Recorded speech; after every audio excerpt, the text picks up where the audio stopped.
enginikwe lona uJohn 19 ivese yodwa nje uvese 30 ngizoba kuyona abazalwane kaphishane ngibuyele phansi uma sebeyitholile abazalwane kufundeka ngalolu hlobo wathi ukuba uJesu ewamukela uVinika wathi kufeziwe wabe segebisa ikhanda lakhe ngizoba mpishana ke bazalwane ngenxa yawo yawada nokuthi ke vele nginika u15 minutes ngisalelwe u5 manje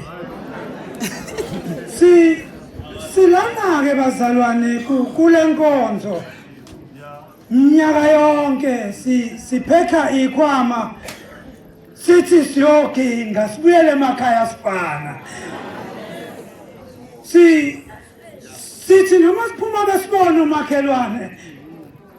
kungathi nevatho zethu siyayithanda kodwa mesibuyele emuva umehluko ungabibikho sifika kuleli vesi alithi uJesu sewamngelile uVinika wathi kufeziwe wagebisa ikhanda lakhe iphelaphi lento bazalwane kungakafezwa kukalektheni izinto ezenzekayo umuntu nomuntu ufanele akwamukele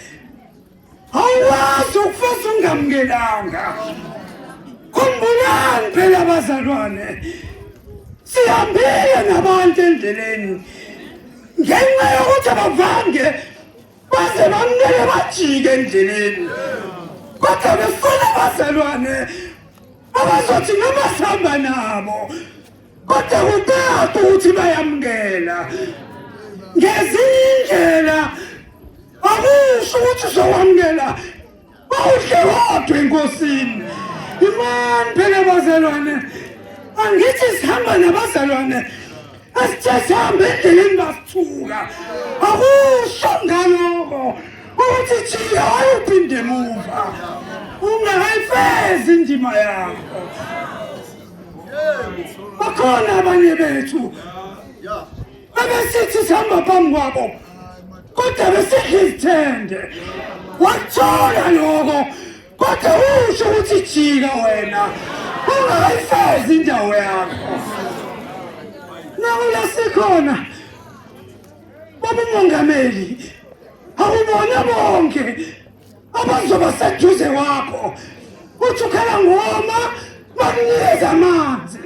noma bakunikeza ijusi kodwa bakhona abazoba eduze wakho kungathi bakubhekile nayakhala ngoma baphakamisa uVinika imani phela bazalwane imani bazalwane ngibuyele phansi la ngikhona ukuthi kufeziwe bakhona abanye bethu abayithathile lento kwathi kungakafezwa basale endleleni kwasala ukushumayela kwasala ukuhlabelela kodwa uthi uyababona bavange bayifeze kodwa uthi yena namhlanje uthi ukazi uthini wamongameli uma ngabe athi kufeziwe ngezindlela awazi ukufeza into